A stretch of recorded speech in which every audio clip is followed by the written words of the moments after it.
বনী ইসরায়েলের লোকেরা সাইয়েদনা ঈসা আলাইহিস সালামকে হত্যা করার জন্য চড়াও হলো এবং তাদের ভাষ্যমতে তারা ঈসা আলাইহিস সালামকে হত্যা করেছে। কিন্তু কালামুল্লাহ মাজিদে পবিত্র কোরআন আল কারীম আল্লাহ তাআলা বলেছেন, না, তোমরা আমার নবী ঈসাকে স্পর্শ করতে পারোনি, তাকে আমি উঠিয়ে নিয়েছি। আল্লাহু আকবার। আসসালামু আলাইকুম ওয়া রাহমাতুল্লাহি ওয়া বারাকাতুহু। সম্মানিত দিনী ভাই এবং বোনেরা, আপনাদের সবাইকে স্বাগত। আজকের পর্বে আমরা সাইয়েদনা ঈসা আলাইহিস সালামের জীবনী শুনবো ইনশাআল্লাহ। সাইয়েদনা ঈসা আলাইহিস সালাম তিনি জন্মগ্রহণ করেছেন ফিলিস্তিনের বেথলেহেম শহরে, যে শহরটিকে আরবিতে বলা হয় মাদিনাতু বাইতুলাহাম।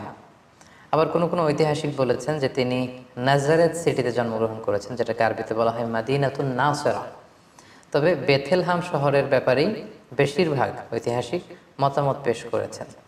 কিন্তু কোরআন আল কারীমে সুনির্ধারিতভাবে ওনার জন্মস্থানের কথা বলা হয়নি, বরং বলা হয়েছে বাইতুল মুকাদ্দাস থেকে একটা রিমোট এরিয়াতে, দূরবর্তী কোনো একটা জায়গায়, যেটা সারাউন্ডেড বাই ডেট ট্রিস, খেজুর গাছ দ্বারা বেষ্টিত, এরকম কোনো একটি জায়গায় আল্লাহ নবী ঈসা আলাইহিস সালাম জন্মগ্রহণ করেছেন। আমরা ওনাকে চিনি আল্লাহ নবী ঈসা হিসেবে অথবা ঈসা রুহুল্লাহ হিসেবে, কিন্তু খ্রিস্টান সম্প্রদায় তারা ঈসা আলাইহিস সালামকে জেসাস ক্রাইস্ট বলে থাকে, যেটাকে বাংলায় যিশু খ্রিস্ট বলা হয়। কালামুল্লাহ মাজিদে ঈসা আলাইহিস সালামের অনেকগুলো নাম উল্লেখ হয়েছে। কোরআন কখনো কখনো ওনাকে অ্যাড্রেস করেছে আল মাসিহ বলে, কখনো উল্লেখ করেছে ঈসা ইবনু মারিয়াম বলে, কখনো রূহ বলে এবং মাঝে মাঝে কালিমাতুহু বলে। আল মাসিহ বলা হয়েছে এজন্য কারণ আরবিতে মাসাহা ইয়ামসাহু মানে টাচ করা, মাসেহ করা, মেসেজ করা। ঈসা আলাইহিস সালাম মেসেজ করে দিলে কিছু অবাক ঘটনা ঘটতো, সেগুলো আমরা সামনে শুনবো।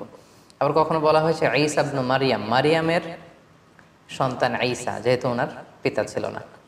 কখনো বলা হয়েছে রূহ মানে স্পিরিট, আল্লাহ তাআলা স্পেশাল স্পিরিট এখানে দিয়েছিলেন। আবার কখনো বলা হয়েছে কালিমাতুহু, আল্লাহর বিশেষ কালিমা। তিনি পৃথিবীতে পিতা ছাড়া জন্মগ্রহণ করেছেন। আমরা জানি যে সাধারণত আমাদের প্রত্যেকের মা আছে, বাবা আছে, বাবা এবং মায়ের মাধ্যমে আমরা পৃথিবীতে এসেছি, কিন্তু তিনি পৃথিবীতে একমাত্র মানব যিনি শুধুমাত্র মায়ের গর্ভ থেকে এসেছেন, পিতার সংস্পর্শ ছাড়া। ওনার পিতা ছিল না এবং তিনি বনী ইসরায়েলের সর্বশেষ নবী এবং ওনার প্রতি আল্লাহ তাআলা ইনজিল কিতাব নাজিল করেছেন। আমরা জানি যে প্রসিদ্ধ 4টি আসমানি কিতাব রয়েছে, এর মধ্যে ইনজিল হচ্ছে অন্যতম। তাওরাত, জাবুর, ইনজিল এবং কোরআন। তো ওনার কাছে ইনজিল নাজিল হয়েছে, যেটাকে খ্রিস্টান কমিউনিটি এটাকে বাইবেল বলে বা গসপেল বলে থাকে। এবং তিনি হচ্ছে 5 জন উলুল আজমে মিনার রসুল আছে, যারা দৃঢ় প্রত্যয়ী, খুবই দৃঢ় প্রত্যয়ের অধিকারী 5 জন নবী, তাদের মধ্যে থেকে তিনি একজন। তারা হচ্ছেন নূহ আলাইহিস সালাম, ইব্রাহিম আলাইহিস সালাম, মুসা আলাইহিস সালাম এবং এই ঈসা আলাইহিস সালাম এবং আমাদের প্রিয় নবী মুহাম্মদ রাসূলুল্লাহ সাল্লাল্লাহু আলাইহি ওয়াসাল্লাম। এবং তিনি একমাত্র নবী যিনি এখনো ইন্তেকাল করেননি, তিনি এখনো বেঁচে আছেন। আল্লাহ তাআলা বিশেষ কুদরতে ওনাকে আকাশে তুলে নিয়েছেন।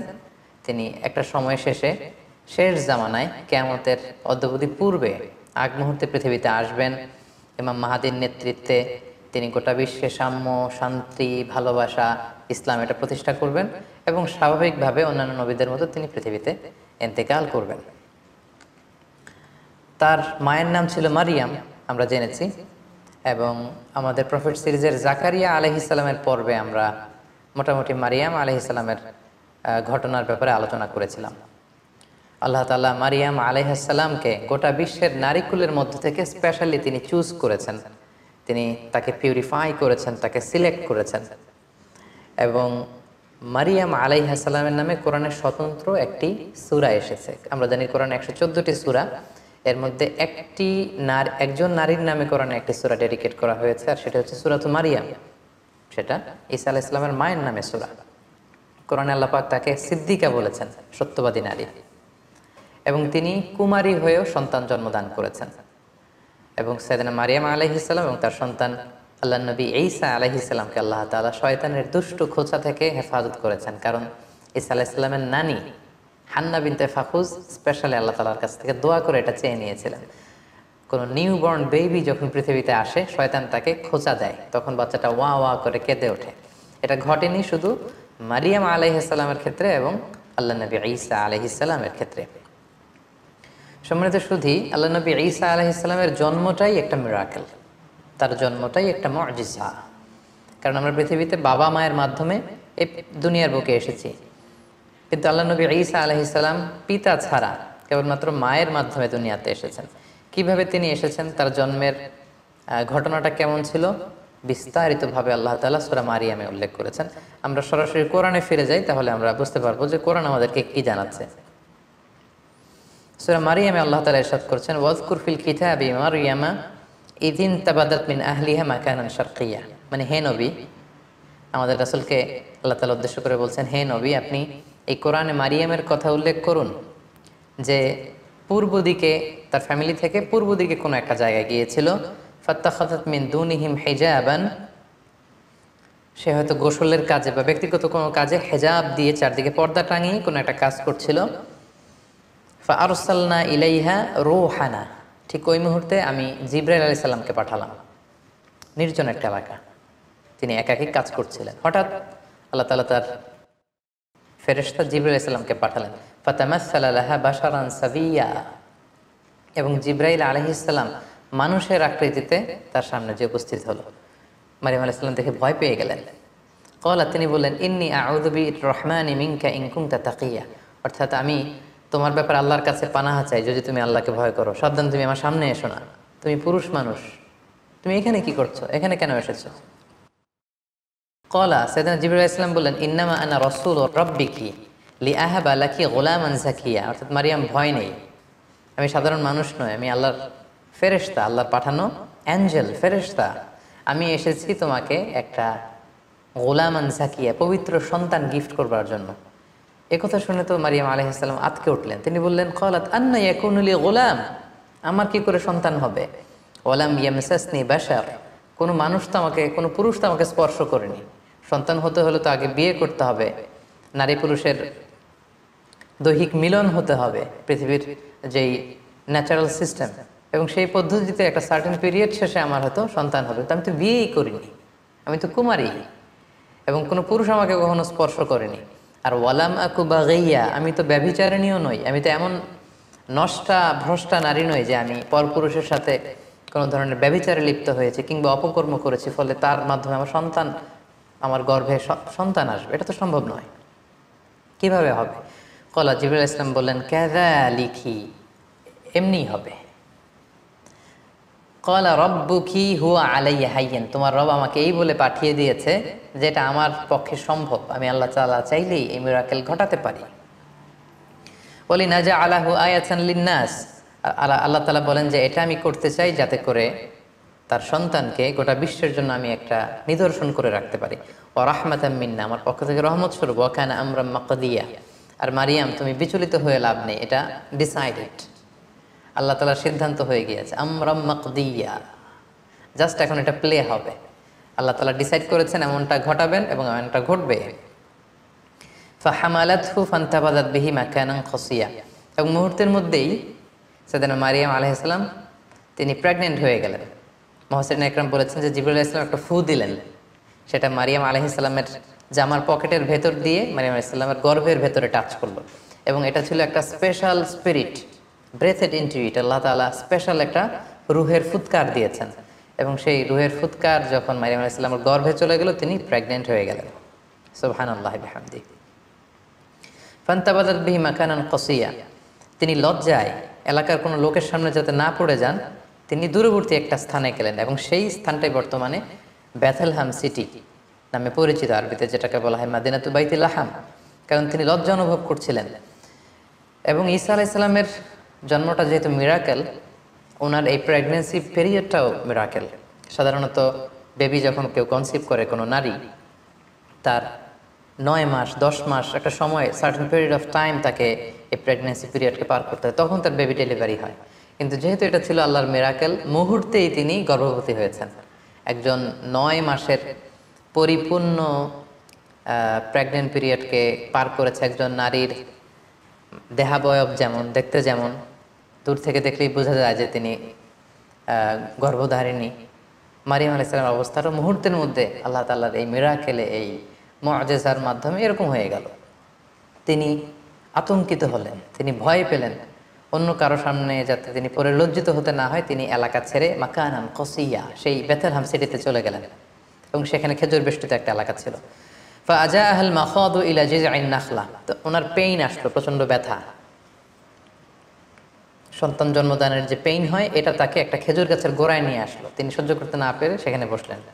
ক্বালাত ইয়া লাইতানি মিততু ক্বাবলা হাযা, এবং নিজের সাথে কথা বলতে লাগলেন যে হায় রে, আজকের এই সিচুয়েশন ফেস করার আগে আমি যদি মারা যেতে পারতাম কতই না ভালো হতো, আমি যদি মরে যেতে পারতাম।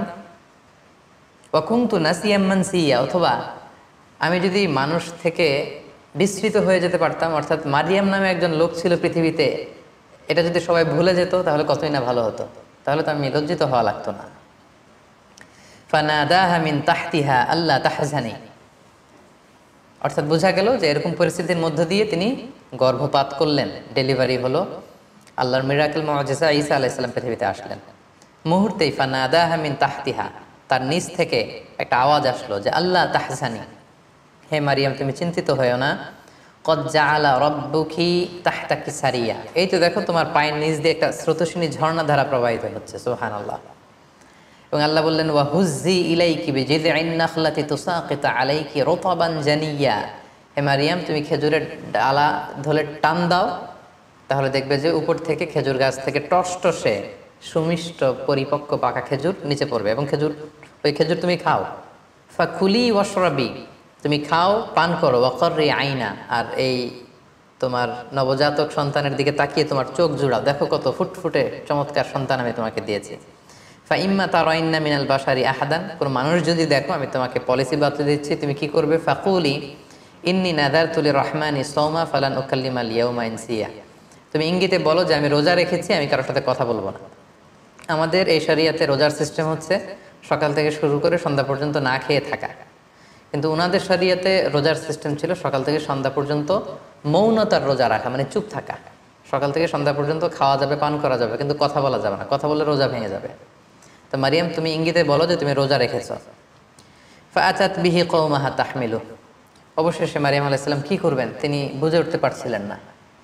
অবশেষে তিনি শিশু সন্তান ঈসা আলাইহিস সালামকে কোলে নিয়ে এলাকার লোকদের কাছে আসলেন।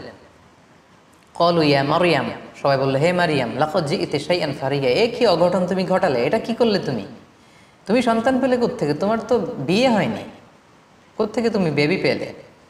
ইয়া উখতা হারুন মা কানা আবুকি ইমরাআ সাউইন ওয়া মা কানাত উম্মুকি বাগিয়া, তোমার বাবা তো ভালো লোক ছিল, তোমার মাও তো ব্যভিচারিণী ছিল না, তুমি এই কাজ কেমন করে করলে? মারিয়াম, তোমার মা ছোটবেলা তোমাকে বাইতুল মুকাদ্দাসে রেখেছে, আমরা ভেবেছি তুমি কত ভালো মেয়ে হবে, বাইতুল মুকাদ্দাসের তুমি সেবা করো, তোমাকে ভালো মেয়ে মনে করেছিলাম, তুমি কি করে এমন কাজটা করলে?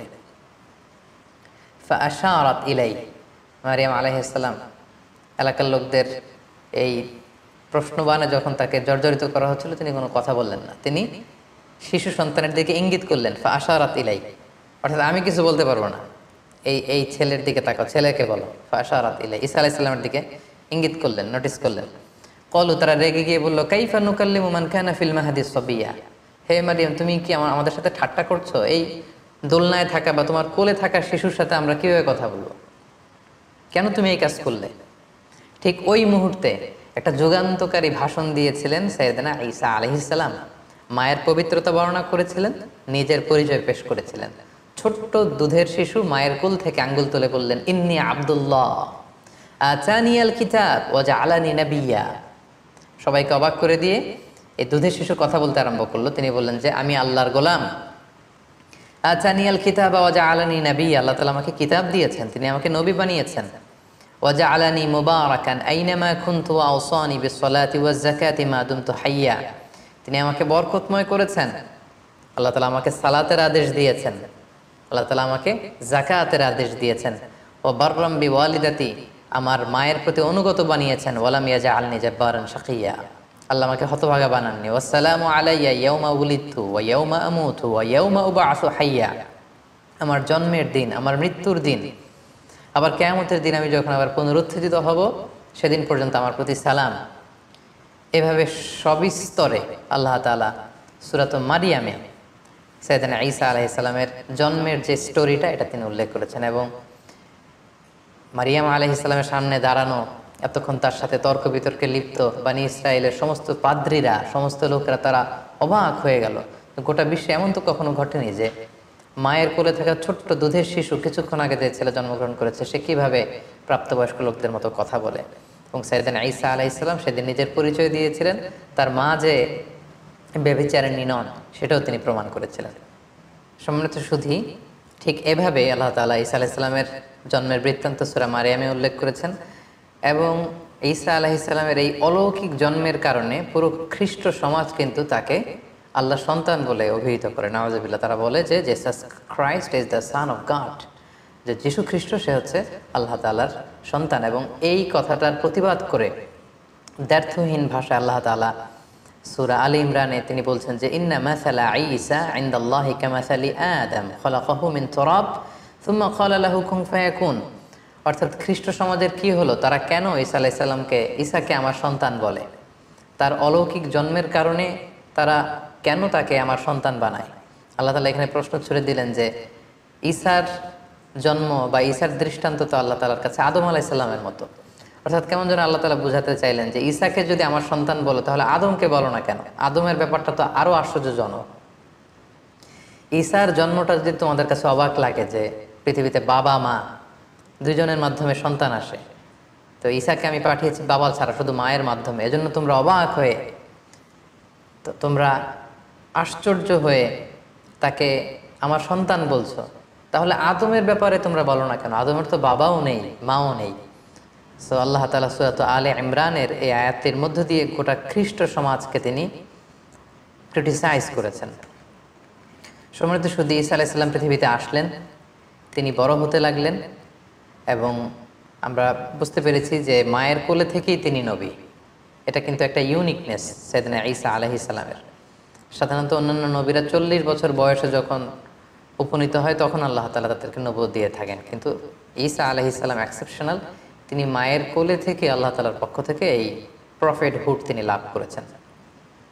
সো আল্লাহ তাআলা তার প্রতি ইনজিল কিতাব নাজিল করেছেন এবং যাই নাজিল হতো সেটা তিনি বনি ইসরায়েলের লোকদের কাছে পৌঁছে দিতেন। তিনি কি দাওয়াত দিতেন? আমরা যদি কালামুল্লাহ মাজিদের দিকে একটু খেয়াল করি তাহলে দেখব যে সাইয়েদনা ঈসা আলাইহিস সালাম তিনি তাওহীদের দাওয়াত দিয়েছেন, এক আল্লাহর দাওয়াত দিয়েছেন, আখিরাতের দাওয়াত দিয়েছেন, রিসালাতের দাওয়াত দিয়েছেন। যেমন সূরা মারিয়ামে আল্লাহ তাআলা বলছেন যে ঈসা আলাইহিস সালাম তাদেরকে বলেছিলেন যে ওয়া ইন্নাল্লাহা রাব্বি ওয়া রাব্বুকুম, অর্থাৎ হে বনি ইসরায়েলের লোকেরা, নিশ্চয় আল্লাহ তাআলা তিনি আমারও রব, ওয়া রাব্বুকুম তোমাদেরও রব, ফা'বুদুহু তোমরা এক আল্লাহর ইবাদত করো, হাদা সিরাতুম মুস্তাকিম, এবং এটাই সিরাতে মুস্তাকিম, এটাই সোজা রাস্তা। তাহলে তিনি কিন্তু এক আল্লাহর ইবাদতের প্রতি বনি ইসরায়েলকে দাওয়াত দিয়েছিলেন। সূরা আলে ইমরানে একটি আয়াতে পাওয়া যায় যে সাইয়েদনা ঈসা আলাইহিস সালাম তিনি বলেছেন ওয়া জিতুকুম বিআয়াতিম মির রাব্বিকুম, অর্থাৎ হে আমার কওমের লোকেরা, আমি আমার রবের পক্ষ থেকে তোমাদের কাছে নিদর্শন নিয়ে এসেছি, সাইন নিয়ে এসেছি, মিরাকেল নিয়ে এসেছি, ফাত্তাকুল্লাহ, তাই তোমরা আল্লাহকে ভয় করো, ওয়া আতিউন, আর রাসূল হিসেবে আমার আনুগত্য করো। তাহলে সম্মানিত সুধী, এই দুটি আয়াত থেকে আমরা বুঝলাম যে তিনি যে রাসূল এটার কথা তিনি সুস্পষ্টভাবে বলেছেন এবং তার কাছে আল্লাহর যে বাণী আসে এগুলো যাতে তারা নিরঙ্কুশভাবে মেনে নেয় সেটার আদেশ তিনি করেছেন এবং আল্লাহ তাআলা তিনি যে এক এবং একক সেটার দাওয়াত তিনি দিয়েছেন। এবং অন্য একটি আয়াতে আমরা দেখতে পাই যে সাইয়েদনা ঈসা আলাইহিস সালাম তিনি রাসূলুল্লাহ সাল্লাল্লাহু আলাইহি ওয়াসাল্লাম যে তারপরে নবী হয়ে আসবেন সেটা সুসংবাদ দিয়েছেন। আল্লাহ তাআলা বলছেন ওয়া ইয ক্বালা ঈসা ইবনু মারইয়াম, যখন মারিয়ামের কন্যা ঈসা বলল ইয়া বানি ইসরাঈল, হে বানি ইসরাঈল, ইন্নী রাসূলুল্লাহি ইলাইকুম, আমি তোমাদের প্রতি আল্লাহ রাসূল হয়ে প্রেরিত হয়েছি, মুসাদ্দিকাল লিমা বাইনা ইয়াদাইয়া মিনাত তাওরাত, আমার আগে যে কিতাব এসেছিল তাওরাত আমার ভাই মুসার প্রতি আমি সেটাকে টেস্টিফাই করছি, সেটার কনফার্মেশন আমি দিচ্ছি। আমি শুধু ইনজিলের ধারক বাহক হয়েই বসে থাকিনি, বরং আমার আগের কিতাবগুলোকে আমি সত্যায়ন করছি। পাশাপাশি ওয়া মুবাশশিরাম বিরাসূল, আমি একজন রাসূলের ব্যাপারে তোমাদেরকে গ্ল্যাড টাইডিংস দিতে এসেছি, যে ব্যাপারে পৃথিবীর সব নবীরা গ্ল্যাড টাইডিংস দিয়েছেন। সাইয়েদনা আদম আলাইহিস সালাম থেকে শুরু করে ঈসা আলাইহিস সালাম পর্যন্ত যত নবী পৃথিবীতে এসেছেন তারা প্রত্যেকে তাদের উম্মতের কাছে বলেছিলেন যে সর্বশেষে একজন নবী আসবে যার নাম হবে আহমদ, যিনি গোটা বিশ্বের নবীকুলদের সর্দার হবেন, যিনি হবেন সর্বশ্রেষ্ঠ রাসূল।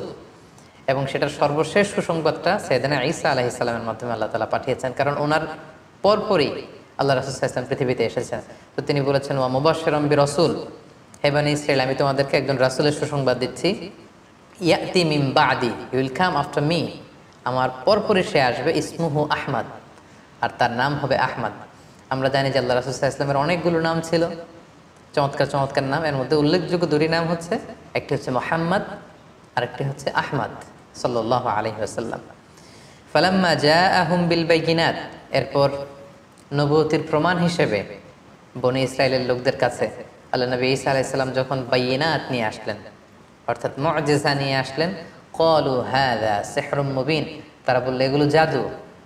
হে ঈসা, তুমি তো জাদুকর, তুমি অনেক বড় ম্যাজিশিয়ান, তোমার এই কথা আমরা বিশ্বাস করি না। এবং সম্মানিত সুধী, আমরা তো সাইয়েদনা আদম থেকে শুরু করে অনেক নবীর ঘটনা, স্টোরি আমরা শুনেছি আমাদের প্রফেট সিরিজে। আমরা প্রায় দেখেছি যে নবীরা যখন মুআজিজা নিয়ে আসতো, এটাকে এলাকার লোকেরা জাদু বলে উড়িয়ে দিত। তো এখন আমরা জানবো যে সাইয়েদনা ঈসা আলাইহিস সালামকে আল্লাহ তাআলা কি কি মুআজিজা দিয়েছিলেন। সম্মানিত সুধী, আপনারা শুনলে অবাক হবেন যে তিনি এমন কিছু অনন্য মুআজিজা তার এলাকাবাসীদেরকে দেখিয়েছিলেন, যেটা দেখে লোকজন অবাক হয়ে গিয়েছিল। তার একটি মুআজিজা ছিল, তিনি মাটি দিয়ে পাখি বানাতেন, পাখি বানিয়ে সে পাখিতে, মাটির পাখিতে ফু দিলে সেই পাখি জীবন্ত হয়ে উড়ে চলে যেত। আন্নী আখলুকু লাকুম মিনাত তিন কাহাইয়াতিত তায়রি ফাআনফুখু ফি, ফু দিতেন ফায়াকুনু তায়রাম বিইذনিল্লাহ, আল্লাহর আদেশে মাটি দিয়ে কাদা দিয়ে বানানো পাখি জীবন্ত পাখি হয়ে উড়ে চলে যেত।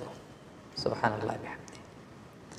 তারপর ওয়া উবরিউল আকমাহা, কোনো অন্ধ রোগী, রাতকানা দিনকানা দৃষ্টি প্রতিবন্ধী কোনো লোকের চোখে যখন আল্লাহ নবী ঈসা আলাইহিস সালাম হাত বুলিয়ে দিতেন, মুহূর্তে লোকটা দৃষ্টিশক্তি ফিরে পেত। এজন্য ওনাকে বলা হতো মাসিহ। ওনার টাচ, এই টাচের স্পর্শের মধ্যে একটা আলাদা বারাকা ছিল। ওয়াল আবরাসা, ধবল রোগী, শ্বেত রোগী, কুষ্ঠ রোগী, যাদের স্কিন ডিজিজ আছে, তাদের গায়ে হাত বুলিয়ে দিলে মুহূর্তে ওই অসুস্থ ব্যক্তি সুস্থ হয়ে যেত। ওয়া উহিল মাউতা বিইذনিল্লাহ, মৃত লাশের সামনে দাঁড়িয়ে যখন ঈসা আলাইহিস সালাম বলতেন কুম বিইذনিল্লাহ, দাঁড়াও, মুহূর্তে মৃত লাশ জীবিত হয়ে দাঁড়িয়ে যেত। ওয়া উনাব্বিউকুম বিমা তাআকুলুন, এবং লোকদের সাথে দেখা হলে উনি বলতে পারতেন যে কে কি খেয়ে এসেছে বাসা থেকে। তিনি বলতেন, তুমি এটা দিয়ে ব্রেকফাস্ট করে এসেছো, তুমি এটা দিয়ে লাঞ্চ করে এসেছো, তুমি রাতে এটা খেয়ে এসেছো। লোকজন অবাক হয়ে যেত ওনার কথা শুনে। ওয়া মা তাদাখিরুনা ফি বুয়ুতিকুম, এবং তিনি বলে দিতে পারতেন কার ঘরে কি আছে, কে কার সিন্ধুকে কি জমা রেখেছে, গোপন হিডেন ট্রেজারের ভিতরে কোথায় কি আছে, উনি সব বলে দিতেন। এগুলো শুনে লোকজন অবাক হয়ে যেত, এবং যাদের হেদায়েত নসিবে ছিল তারা ঈমান এনেছিল। সম্মানিত শুধু এগুলো ছিল আল্লাহ নবী ঈসা আলাইহিস সালামের প্রতি আল্লাহ তাআলার প্রেরিত বিশেষ কিছু মিরাকেল, মুআজিজা। এবং আমরা জানি নবীদেরকে নবুয়তের প্রমাণ হিসেবে আল্লাহ মুআজিজা দিয়ে থাকেন, এবং যে সময়ে যে জিনিসের প্রচার প্রসার ওই এলাকায় প্রসিদ্ধি বেশি, আল্লাহ ওই মুআজিজা দিয়েছেন। যেমন রাসূল সাল্লাল্লাহু আলাইহি ওয়াসাল্লামের সময়ে আরবি সাহিত্যের খুব উৎকর্ষতা সাধিত হয়েছিল, ফলে কোরআনকে আল্লাহ এমন উন্নত মানের লিটারেচার করে, সাহিত্য মানে সমৃদ্ধ করে আল্লাহ পাঠিয়েছেন, ফলে আরবের বড় বড় সাহিত্যিকরা অবাক হয়েছে যে লাইসা হাযা মিন কালামিল বাশার, কোনো মানুষের কথা এটা হতে পারে না, তারা স্বীকার করেছে। মূসা আলাইহিস সালামের সময় জাদুবিদ্যার প্রসার ছিল, ফলে মূসা আলাইহিস সালামকে এমন লাঠি দিয়েছেন, এটা দিয়ে এটা সাপ হয়ে যেত, এটা সাগরে রাখলে রাস্তা হয়ে যেত। লোকজন অবাক হয়ে গিয়েছে। ঈসা আলাইহিস সালামের সময়কালে ফিলিস্তিনে, শাম দেশে চিকিৎসা বিদ্যার খুব উৎকর্ষতা সাধিত হয়েছিল, ফলে আল্লাহ তাআলা ঈসা আলাইহিস সালামকে চিকিৎসা বিজ্ঞানের এমন কিছু দান করেছিলেন যেটা দেখে সবাই অ্যাস্টনিশড হয়ে গিয়েছিল। কেউ ধবল রোগী, শ্বেত রোগী, কুষ্ঠ রোগীকে ভালো করতে পারেন, উনি টাচ করলে ভালো হয়ে যায়। রাত কানা দিন কানা, অন্ধ, প্রতিবন্ধী, দৃষ্টি প্রতিবন্ধী লোক ভালো হয় না, উনি টাচ করে দিলে ভালো হয়ে যায়। মৃত লাশকে তিনি জীবিত করে ফেলেন, মাটি দিয়ে বানানো পাখিকে ফু দিলে জীবিত হয়ে যায়। আল্লাহ তাআলা এগুলো এজন্যই দান করেছেন যাতে এগুলো দেখে লোকজন বুঝতে পারে যে তিনি সাধারণ কোনো মানুষ নন, তিনি আল্লাহর পাঠানো প্রেরিত রাসূল। তো সাইয়েদনা ঈসা আলাইহিস সালামের এই মুআজিজার মাধ্যমে মানুষকে দাওয়াত দিতে লাগলেন, এবং ওনার প্রতি নাজিল হওয়া ইনজিল কিতাবের দাওয়াত তিনি দিতে লাগলেন। কিন্তু আমরা জানি যখনই নবীরা কোনো এলাকায় দাওয়াতি কাজ করেছে, তাদের পথটা কণ্টকাকীর্ণ ছিল, কুসুমাস্তীর্ণ ছিল না, তাদের বিরোধিতা করা হতো। তাদের বিরুদ্ধে ষড়যন্ত্র করা হতো, এগুলো মানুষ গ্রহণ করতে চাইতো না। এবং ঈসা আলাইসাল্লামের ক্ষেত্রেও তাই হয়েছে। যখন ঈসা আলাইসাল্লামের কথা লোকজন মানতে আরম্ভ করলো, শুনতে আরম্ভ করলো, তারও বিরোধিতা শুরু হলো। এবং দেখা গেল যে স্বল্প আয়ের যে মানুষগুলো, কৃষক শ্রেণী, জেলে পাড়ার লোকজন, ধোপা যারা আছে, এই সমাজের নিম্ন শ্রেণীর লোকজন আল্লাহ নবী ঈসা আলাইসাল্লামের ফলোয়ার হতে লাগলো। তারা ইনজিল কিতাবের সুমহান বাণী শুনে ঈমান এনে তারা ঈসা আলাইসাল্লামের অনুসারী হয়ে গেল। এবং ঈসা আলাইসাল্লামের খুব কাছের কিছু লোক ছিল, তাদেরকে তিনি হাওয়ারি বলতেন। ঈসা আলাইসাল্লামের সাথীদেরকে বলা হয় হাওয়ারি, আর আমাদের প্রিয় নবী মুহাম্মদ রাসূলুল্লাহ সাল্লাল্লাহু আলাইহি সাল্লামের সাথীদেরকে বলা হয় সাহাবী। তার দল যখন ভারী হতে লাগলো, সত্যের বাণী যখন ঈসা আলাইসাল্লাম প্রচার করতে লাগলেন, তার বিরোধিতাও কিন্তু বনী ইসরায়েলের মধ্যে ঠিক বাড়তে লাগলো। কোনোভাবে ঈসা আলাইসাল্লামকে তারা দমাতে পারছে না, কোনো ষড়যন্ত্রের কাজে আসছে না। তখন তারা ঈসা আলাইসাল্লামের বিরুদ্ধে রটাতে শুরু করলো যে তার মা ছিল জিনাকারিনী, ব্যভিচার করেছে, ফলে বাবা ছাড়া ঈসা পৃথিবীতে এসেছে, তার কথা কেউ শোনো না। এই কথা সবাই রটাতে লাগলো। ঈসা আলাইসাল্লাম মনে খুব ব্যথা পেলেন, তারপরেও তিনি তার মনোবল তিনি হারালেন না, তিনি দাওয়াতি কাজ চালিয়ে যেতে লাগলেন। সব শেষে তারা সাইয়েদানা ঈসা আলাইহিস সালামের ব্যাপারে ধর্ম অবমাননার অভিযোগ দিল। সুবহানাল্লাহ। যুগে যুগে আমরা দেখেছি যে যারাই ধর্মের প্রচারক তাদেরকেই ধর্ম অবমাননার অভিযোগ দেওয়া হয়। সাইয়েদানা ঈসা আলাইহিস সালামের ক্ষেত্রে সেটাই ঘটেছে। যিনি আল্লাহর নবী, যিনি ইনজিল কিতাব নিয়ে এসেছেন, যিনি মানুষকে ধর্ম শিখাচ্ছেন, হোয়াট ইজ রিলিজিয়ন তিনি শিখাচ্ছেন, তাকে ধর্ম অবমাননার অভিযোগ দেয়া হলো। কি বলা হলো? বনী ইসরায়েলরা রটাতে শুরু করলো যে তিনি তাওরাতের বিরুদ্ধে কথা বলছেন, এটা একটা ব্লাসফেমি, তাকে শাস্তি দেয়া হোক, তার শিরচ্ছেদ করা হোক, তাকে শুলে চড়ানো হোক। এভাবে তারা আল্লাহ নবী ঈসা আলাইহিস সালামের ব্যাপারে ধর্ম অবমাননার অভিযোগ দিলেন যে সে তাওরাত পরিবর্তন করে সে ইনজিল নামে নতুন এক কিতাবের আবির্ভাব ঘটিয়েছে। এবং এই কথা তারা তৎকালীন সময়ের যে অত্যাচারী রাজা কিং হেরোডের কাছে তারা পৌঁছালো, এবং তারা সবাই মিলে চক্রান্ত করে সর্বশেষে তাকে হত্যার ষড়যন্ত্র করলো। বনী ইসরায়েলের লোকেরা সাইয়েদানা ঈসা আলাইহিস সালামকে হত্যা করার জন্য চড়াও হলো, এবং তাদের ভাষ্যমতে তারা ঈসা আলাইহিস সালামকে হত্যা করেছে। কিন্তু কালামুল্লাহ মাজিদে পবিত্র কোরআন আল কারীম আল্লাহ তাআলা বলেছেন, না, তোমরা আমার নবী ঈসাকে স্পর্শ করতে পারোনি, তাকে আমি উঠিয়ে নিয়েছি। আল্লাহু আকবার। ঘটনাটা কেমন ছিল? ওনার মৃত্যুর ব্যাপারে নির্ভরযোগ্য দুটি বর্ণনা পাওয়া যায়। একটি বর্ণনা হচ্ছে সাইয়েদানা ঈসা আলাইহিস সালাম সহ তার অনুসারীদেরকে 4000 ইহুদি এসে ঘিরে ফেলল, একটি ঘরে তাদেরকে আবদ্ধ করা হলো। আল্লাহ নবী ঈসা আলাইহিস সালাম বললেন, আমার অনুসারীদের মধ্য থেকে কে আছো আমার জন্য জীবন দিবে? একজন দাঁড়ালো। নবী ঈসা আলাইহিস সালাম তাকে তার পাগড়ি পরিয়ে দিলেন, তার জামা খুলে পরিয়ে দিলেন, বললেন যাও।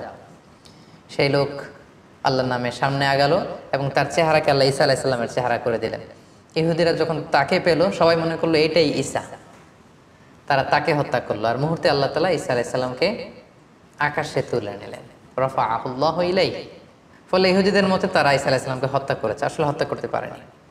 ঐতিহাসিকভাবে দ্বিতীয় যে বর্ণনাটি পাওয়া যায় সেটা হচ্ছে তারা ঈসা আলাইহিস সালামকে হত্যার ষড়যন্ত্র করে তাকে ধাওয়া করলো। আল্লাহ নবী ঈসা আলাইহিস সালাম একটি ঘরে আবদ্ধ হলেন, তারা চারদিকে ঘিরে রাখলো নবী ঈসা আলাইহিস সালামকে হত্যার জন্য। ঈসা আলাইহিস সালামও বেরোন না, তারা নবীকে হত্যাও করতে পারে না। সবশেষে তারা তাদের মধ্যে থেকে সবচেয়ে পাপী পাষণ্ড এক লোককে অ্যাসাইন করলো যে যাও তুমি যে দেখো তো ঈসা কি করে ভিতরে। তাদের এই লোককে তারা ভেতরে পাঠালো, এই ঘরের ভেতরে দেয়াল টপকিয়ে। মুহূর্তের মধ্যে আল্লাহ তাআলা ঈসা আলাইহিস সালামকে আকাশে তুলে নিলেন এবং তাদের লোকটাকে ঈসা আলাইহিস সালামের চেহারায় রূপান্তরিত করে দিলেন, তার ফেসটাকে আল্লাহ তাআলা ঈসার চেহারা বানিয়ে দিলেন। ঈসা আলাইহিস সালামকে আকাশে তুলে নিলেন। এখন দীর্ঘ সময় হয়ে যায়, তাদের লোকটাও ফিরে না। তারা ভাবলো ঘটনা কি হয়েছে আমাদের পাঠানো লোকটার? দেখি তো, ভিতরে ঢুকেই দেখেই তো ঈসা দাঁড়িয়ে আছে।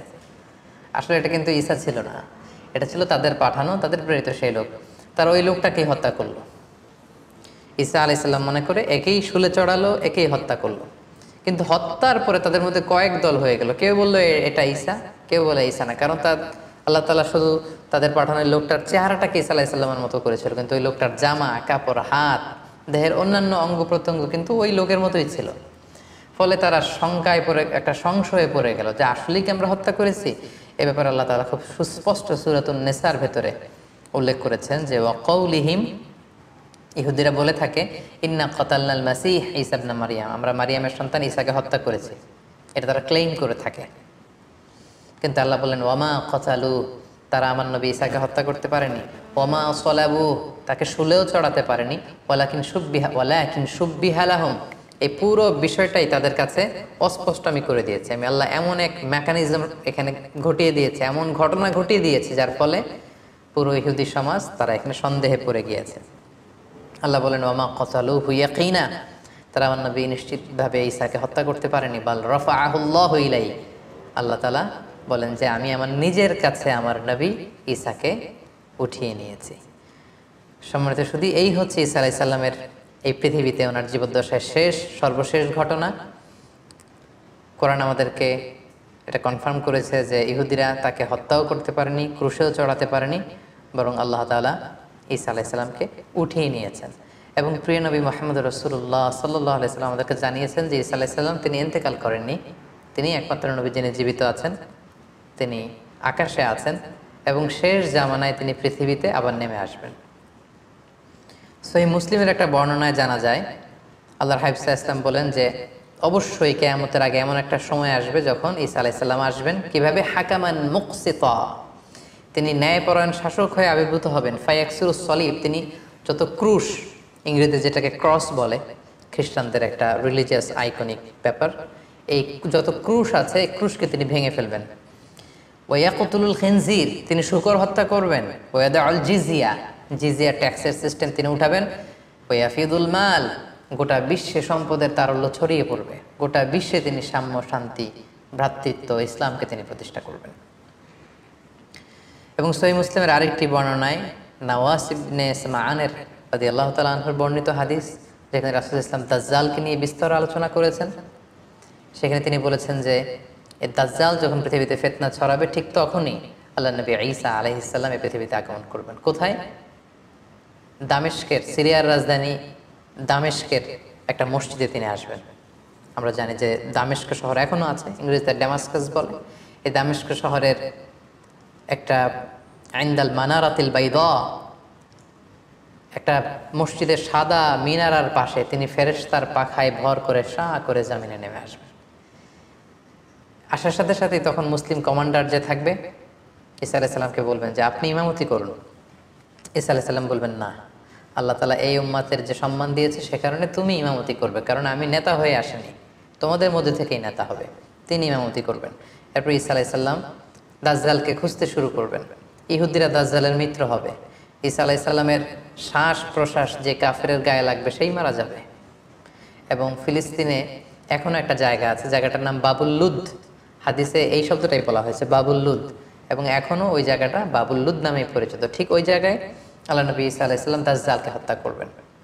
ইয়াজুজ মাজুজ আসবে, তিনি তুর পাহাড়ে চলে যাবেন মুসলিমদেরকে নিয়ে ইয়াজুজ মাজুজের অত্যাচার থেকে পরিত্রাণের জন্য দোয়া করবেন, তারাও চলে যাবে। এরপরে ঈসা আলাইহিস সালাম গোটা বিশ্বে ইসলামকে পৌঁছে দেবেন। পৃথিবীর এমন কোনো ঘর, এমন কোনো দেশ, এমন কোনো জনপদ থাকবে না যেখানে আল্লাহর নাম উচ্চারিত হবে না, গোটা বিশ্বে সবাই মুসলিম হয়ে যাবে। এরপর ঈসা আলাইহিস সালাম স্বাভাবিকভাবেই অন্যান্য নবীদের মতো এই পৃথিবীতে ইন্তেকাল করবেন। সম্মানিত শুধু এই হচ্ছে আল্লাহ নবী ঈসা আলাইহিস সালামের জীবনী। এ পর্যায়ে আমরা ওনার জীবনী থেকে কিছু লাইফ লেসন বের করবার চেষ্টা করব, আমাদের জীবনের সাথে কানেক্ট করবার চেষ্টা করব, ওনার জীবনী থেকে কি শিক্ষা আমরা পাই। প্রথম যে শিক্ষাটা আমরা পাই সেটা হচ্ছে আল্লাহ তাআলার জন্য কোনো কিছুই অসম্ভব নয়। আমরা জানি যে বাবা মায়ের মাধ্যমে পৃথিবীতে সন্তান আসে, কিন্তু ঈসা আলাইহিস সালাম বাবা ছাড়া মায়ের গর্ভে তিনি এসেছেন এবং মায়ের মাধ্যমে পৃথিবীতে তিনি জন্ম লাভ করেছেন। এবং আল্লাহ তাআলা এই যে এস্টাবলিশড ল অফ নেচার, এটাকে তিনি ব্রেক করে দিয়েছেন। আল্লাহ তাআলা চাইলে এটা পারেন। বাবা ছাড়া পৃথিবীতে তিনি আল্লাহ নবী ঈসা আলাইহিস সালামকে পাঠিয়েছেন। এটা থেকে আমরা বুঝলাম যে আল্লাহর কাছে কোনো কিছু অসম্ভব নয়। নাথিং ইজ ইম্পসিবল টু আল্লাহ, সব কিছু সম্ভব, তিনি চাইলে সব করতে পারেন। এটা আমরা জানতে পারলাম। 2 নম্বর যে শিক্ষাটা আমরা পাই সেটা হচ্ছে গর্ভবতী নারী যারা আছে বা বাচ্চা ডেলিভারি দেওয়ার পরে তাদের জন্য খেজুর কিন্তু একটা উপাদেয় খাবার হতে পারে, যেটা আমরা মারিয়াম আলাইহিস সালামের ক্ষেত্রে দেখেছি। আল্লাহ বলেছেন যে ফাহুজ্জি ইলাইকি বিজিজআইন নাখলাতি তুসাকিত আলাইকা রুতাবান জানিয়া, হে মারিয়াম তুমি খেজুরের ডাল ধরে টান দাও, টসটসে পাকা খেজুর পড়বে, সেটা খাও। মারিয়াম আলাইহিস সালাম কিন্তু খেজুর খেয়ে তখন এনার্জি পেয়েছিলেন।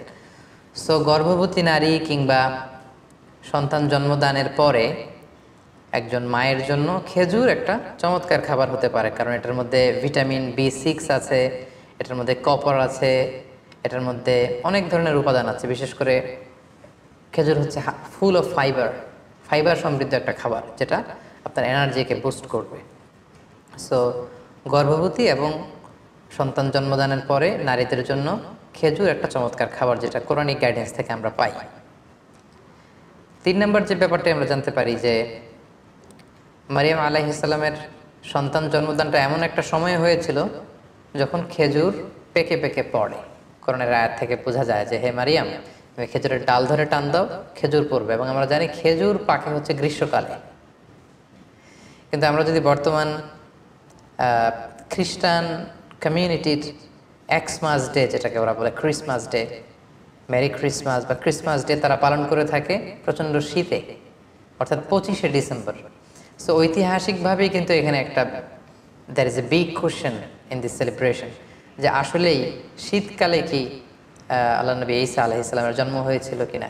কোরআন কিন্তু আমাদেরকে জানিয়েছে যে ঈসা আলাইহিস সালামের যখন জন্ম হয়েছিল সেটা ছিল সামার সিজন, অর্থাৎ গ্রীষ্মকাল। কিন্তু খ্রিস্ট সমাজ এই ক্রিসমাস পালন করে থাকে 25শে ডিসেম্বর, প্রচণ্ড শীতের সময়। এর আদৌ কোনো ভিত্তি আছে কিনা, there is a question here. আমরা এখানে কোশ্চেন মার্ক রেখেই সামনে চলে যেতে চাই। আমরা 4 নম্বরে যেটা সাইয়েদনা ঈসা আলাইহিস সালামের জীবনী থেকে শিখলাম সেটা হচ্ছে আল্লাহর নবীরা নিজেকে নবী বলে পরিচয় দেওয়ার আগে তারা নিজেদেরকে আব্দুল্লাহ বা আল্লাহর বান্দা বলে পরিচয় দিতে বেশি স্বাচ্ছন্দ্য বোধ করতেন। যার প্রমাণ আল্লাহ নবী ঈসা আলাইহিস সালাম মায়ের কোলে সর্বপ্রথম নিজের পরিচয় দিয়েছেন এই বলে যে ইন্নী আব্দুল্লাহ, আমি আল্লাহর গোলাম। আগে বলেছেন গোলাম বা দাস, তারপরে তিনি বলেছেন আতানিয়াল কিতাব, আল্লাহ তিনি আমাকে কিতাব দিয়েছেন, ইনজিল কিতাব। ওয়াজআলানি নাবিয়্যা, তিনি আমাকে নবীও বানিয়েছেন। তাহলে নবী, পৃথিবীতে সবচাইতে শ্রেষ্ঠ যারা, তারা নিজেদেরকে আল্লাহর দাস, আল্লাহর গোলাম বলতে স্বাচ্ছন্দ্য বোধ করতেন।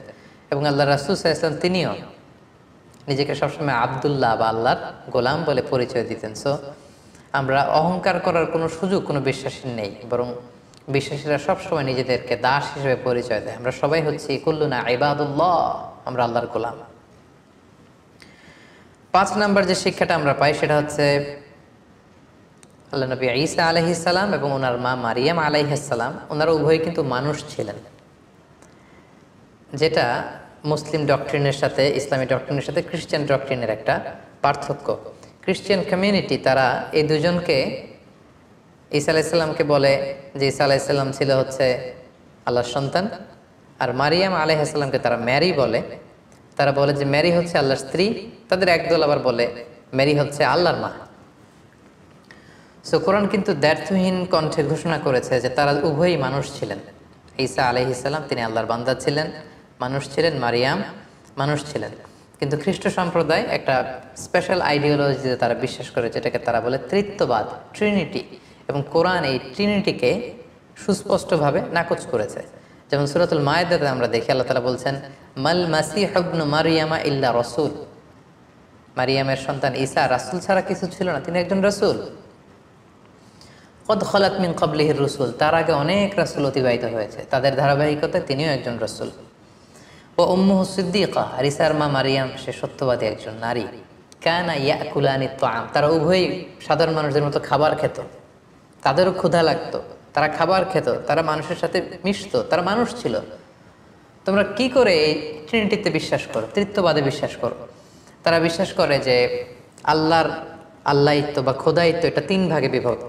একটা পার্ট নিয়ন্ত্রণ করে আল্লাহ, আরেকটা নিয়ন্ত্রণ করে আল্লাহর স্ত্রী ম্যারি, আরেকটা পার্ট নিয়ন্ত্রণ করে আল্লাহর সন্তান জিসাস ক্রাইস্ট। তাদের আরেক দল বলে যে না, এই ডিভাইনিটি এটা 3 ভাগে বিভক্ত। খোদায়িত্বের এক ভাগ হচ্ছে আল্লাহর হাতে, এক ভাগ হচ্ছে জিবরাইল আলাইহিস সালামের হাতে, আরেক ভাগ হচ্ছে সাইয়েদনা ঈসা আলাইহিস সালামের হাতে। কোরআন কিন্তু এগুলোর সুস্পষ্ট বিরোধিতা করে কোরআন জানিয়েছে যে না, ঈসা আলাইহিস সালাম তার মা তারা আল্লাহর গোলাম ছিল এবং তারা মানুষ ছিল। 6 নম্বর যে শিক্ষাটা আমরা পাই সেটা হচ্ছে ঈসা আলাইহিস সালামের প্রতি আমাদের শ্রদ্ধা এবং বিশ্বাসের মধ্য দিয়ে আমাদের মধ্যম পন্থা ফুটে ওঠে। কারণ আল্লাহ তাআলা আমাদেরকে বলেছেন যে উম্মাতান ওয়াসাতা, আমরা হচ্ছে মধ্যমপন্থী উম্মাত। আমরা যদি ঈসা আলাইহিস সালামের ব্যাপারে তাকাই তাহলে দেখব যে ইহুদিরা ওনাকে খাটো করেছে, ছোট করেছে। ইহুদিদের একদল তাকে বলেছে যে তিনি হচ্ছেন ওয়ালাদুজ জিনা, নাউযুবিল্লাহ, অর্থাৎ জিনার সন্তান। মারিয়াম জিনা করেছে, সেই জিনার ফসল হচ্ছে ঈসা। ইহুদিরা এইভাবে তাকে অপদস্থ করেছে, ছোট করেছে। আর যদি খ্রিস্টান সম্প্রদায়ের দিকে তাকাই তাহলে দেখব যে তাকে উঠাতে উঠাতে আল্লাহর চেয়ারে নিয়ে বসিয়েছে, নাউযুবিল্লাহ। মানে দুই দলই হচ্ছে মার্জিনালাইজ করেছে। ইহুদিরা তাকে খাটো করে বলেছে তিনি জারদ সন্তান, নাউযুবিল্লাহ। আর খ্রিস্টান সম্প্রদায় যারা এখনো তাকে Jesus Christ is the son of god বলে, গডের সন্তান বলে, তারা উঠাতে উঠাতে উঠাতে আল্লাহর আসনে আসীন করেছে। এই দিক থেকে ঈসা আলাইহিস সালামের প্রতি আমাদের যে শ্রদ্ধা, ভালোবাসা এবং আমাদের যে বিশ্বাস, এই বিশ্বাস দিয়েও কিন্তু প্রমাণিত হয় যে আমরা উম্মতে মুহাম্মাদি, আমরা হচ্ছি উম্মাতান ওয়াসাতা, মধ্যমপন্থী উম্মত, মডারেট। অর্থাৎ আমরা ঈসা আলাইহিস সালামের ব্যাপারে বলি যে আব্দুল্লাহি ওয়া রাসূলুহু, তিনি আল্লাহর গোলাম এবং আল্লাহর রাসূল। আমরা যখন তাকে গোলাম বলি, আল্লাহর দাস বলি, তখন এটা খ্রিস্টানদের রেসপন্স হয়। কারণ খ্রিস্টানরা উঠাতে উঠাতে ওনাকে আল্লাহর পর্যায়ে নিয়েছে। আমরা বলি না উনি আব্দুল্লাহ, আল্লাহর গোলাম। আবার আমরা যখন বলি রসুলুহু, তিনি আল্লাহর রসুল, তখন এটা জিউস কমিউনিটির জন্য আমাদের পক্ষ থেকে রেসপন্স হয় যে না, তোমরা যে বলছো ওয়ালাদুজ জিনা, জিনার সন্তান না, উনি জিনার সন্তান নয়, উনি হচ্ছেন আল্লাহর সম্মানিত রসুল।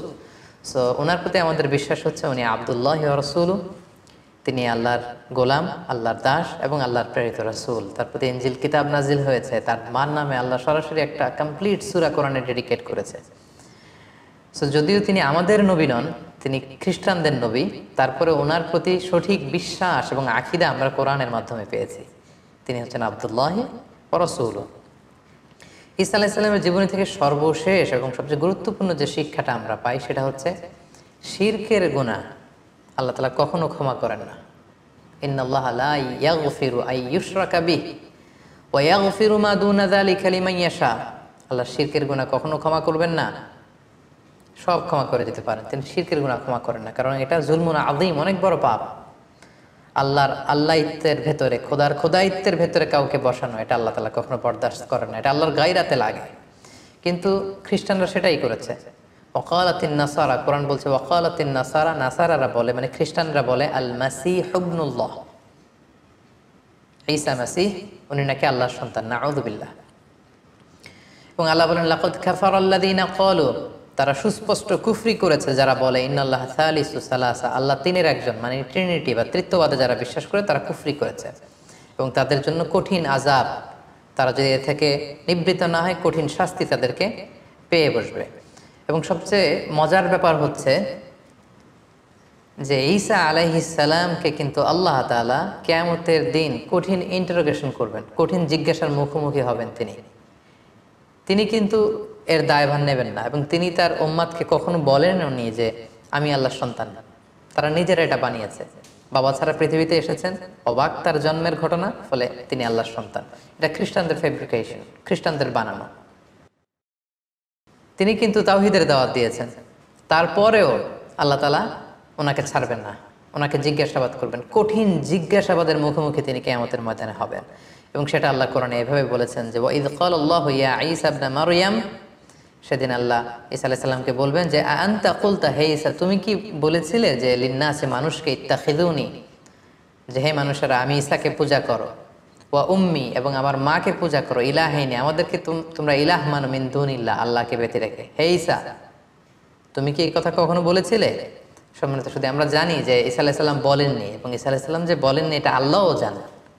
তারপরেও এটা এমন একটা ইস্যু, আল্লাহ তাআলা নিজেও এটা বরদাস্ত করবেন না। আল্লাহ ঈসা আলাইহিস সালামকে ইন্টারোগেট করে তার মুখ দিয়ে বারবার এটা বের করে কিয়ামতের গোটা ময়দানে যখন খ্রিস্ট সম্প্রদায় থার থার করে কাঁপবে, আল্লাহ তাআলা এই জবাবদিহি সবার সামনে দেখাবেন। এই প্রশ্ন যখন আল্লাহ তাআলা ছুড়ে দেবেন, ঈসা আলাইহিস সালাম বলবেন ক্বালা সুবহানাকা, আল্লাহ আপনি অতি মহান, পবিত্র। মা ইয়াকুনু লি আন আকুলা মা লাইসা লি বিহাক, যেটা বলার কোনো অধিকার আমার নেই সেটা আমি কি করে বলি আল্লাহ, আমি কেন এমনটি বলবো? ইন কুনতু কুলতু, আর যদি আমি এমনটি বলেই থাকতাম দুনিয়াতে, ফাকাদ আলিমতা, তাহলে আপনি তো সেটা জানতেন। তা'লামু মা ফি নাফসি, আল্লাহ আমার অন্তরে কি আছে আপনি জানেন। ওয়ালা আ'লামু মা ফি নাফসিক, আপনার অন্তরে কি আছে আমরা জানি না। ইন্নাকা আনতা আল্লামুল গায়ুব, আপনি অদৃশ্যের খবর রাখেন। হে আল্লাহ, মা কুলতু লাহুম ইল্লা মা আমারতানি, আপনি আমাকে যা আদেশ করেছিলেন আমি তো পৃথিবীতে কেবল তাই বলেছি। আমি তো বার্তাবাহকের কাজ করেছি, বাণীবাহকের কাজ। ইনজিল কিতাবে আপনি যা বলেছেন আমি তাই পৌঁছে দিয়েছি। আর সেটা কি? সেটা ছিল আমি বলেছি আনে আবুদুল্লাহ, তোমরা আল্লাহর ইবাদত করো। রব্বি, আল্লাহ হচ্ছেন আমার রব। ঈসা আলাইহিস সালাম কিন্তু বলেননি যে আমি আল্লাহর সন্তান, তিনি বলেছেন রব্বি, তিনি আমার রব। ওয়া রব্বাকুম, আল্লাহ তাআলা আমার যেমনি রব তোমাদেরও রব। ওয়া কুনতু আলাইহিম শাহীদাম মা দুমতু ফীহিম, হে আল্লাহ আমি এই কথার উপরই ছিলাম, পৃথিবীতে যতদিন বেঁচে ছিলাম আমি তো এটাই বলেছি। ফালাম্মা তাওয়াফাইতানি, আর যখন আপনি আমাকে মৃত্যু দিলেন, কুনতা আনতার রাকিব আলাইহিম, এরপরে কি হয়েছে আল্লাহ আমি সেটা জানি না। আমার তিরোধানের পর গোটা বিশ্বের খ্রিস্ট সমাজ কি বলেছে সেটার দায়ভার আমি নিব না। ওয়া আনতা আলাইহিম ওয়া আনতা আলা কুল্লি শাইইন শাহীদ, আর সে ব্যাপারে আপনি ভালো জানেন, আপনি সব দেখেছেন। সম্মানিত সুধী, দেখেন আমরা যদি এই আয়াতটাকে একটু অ্যানালাইসিস করি তাহলে দেখব যে ঈসা আলাইহিস সালাম কখনো এই শিরকের কথা বলেননি। তিনি কখনো বলেননি আমি আল্লাহর সন্তান, আমার মা ম্যারি বা মারিয়াম আল্লাহর স্ত্রী, কখনো তিনি এ কথা বলেননি। এটা খ্রিস্টানদের বানানো কথা, এবং আল্লাহ তাআলা খুব ভালো করে জানেন যে তিনি বলেননি। তারপরেও এটা আল্লাহর স্ট্যাটাসের বিষয়, এটা আল্লাহর গায়রাতের বিষয়। আল্লাহ গোটা খ্রিস্ট সমাজের সামনে ঈসা আলাইহিস সালামকে দাঁড় করে জিজ্ঞেস করবেন তুমি কি এটা বলেছিলে? এই পরিস্থিতির মধ্যে দিয়ে আল্লাহ বোঝাতে চাইবেন যে হে খ্রিস্ট সমাজ, যে ঈসাকে তোমরা খোদা মনে করতে, তাকে আজ জবাবদিহি করা লাগতেছে আমার সামনে। এবং কিয়ামতের ভয়াবহ যে দৃশ্যটা কতটা ভয়ঙ্কর হবে, ভয়াবহ হবে, সেটাই কিন্তু আল্লাহ তাআলা এই আয়াতের মধ্য দিয়ে আমাদেরকে বুঝিয়ে দিলেন। এবং আল্লাহ বোঝাতে চাইলেন দেখো আমার প্রশ্নের মুখোমুখি হয়ে সাফাই গাইতে যে ঈসা কত অস্থির হয়ে আমাকে উত্তর দিচ্ছে, নানাভাবে সে করজোরে আমার কাছে ক্ষমা চেয়ে বলছে আল্লাহ আমি তো এটা বলিনি, আমি তো এটা বলিনি, আল্লাহ আমি তো এটা বলিনি। এই পরিস্থিতি, এই এক্সপ্রেশন এবং এই আয়াতগুলো থেকে সম্মানিত শুধু আমরা বুঝতে পারি যে শিরকের গুনাহ আল্লাহ তাআলা কখনো ক্ষমা করেন না। এবং কেউ যদি শিরক করে, আল্লাহ বলেন লাইন আশরাকতা, আমার সাথে যদি কাউকে অংশীদার করো, শিরক করো, লা ইয়াহবাতান্না আমালুক, তোমার জীবনের সব আমলগুলো বাতিল হয়ে যাবে। এবং গোটা খ্রিস্ট সম্প্রদায়কে অত্যন্ত ভালোবাসার সাথে আজকের প্রফেট সিরিজের এই এপিসোড থেকে আমরা আহ্বান জানাতে চাই যে আপনারা দেখুন কালামুল্লাহ মাজিদে আপনাদের নবী ঈসা আলাইহিস সালামের ব্যাপারে কতটা ব্যালেন্সড, কতটা ভারসাম্যপূর্ণ চিন্তা বা বিশ্বাসের সমন্বয় ঘটিয়েছে কোরআন।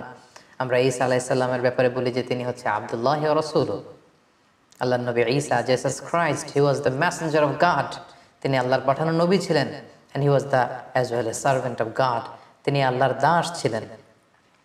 এবং ঈসা আলাইহিস সালাম যে আল্লাহর সন্তান ছিলেন না, সেটা তিনি শিশু অবস্থাতেই প্রথম শব্দ দিয়ে বলেছেন।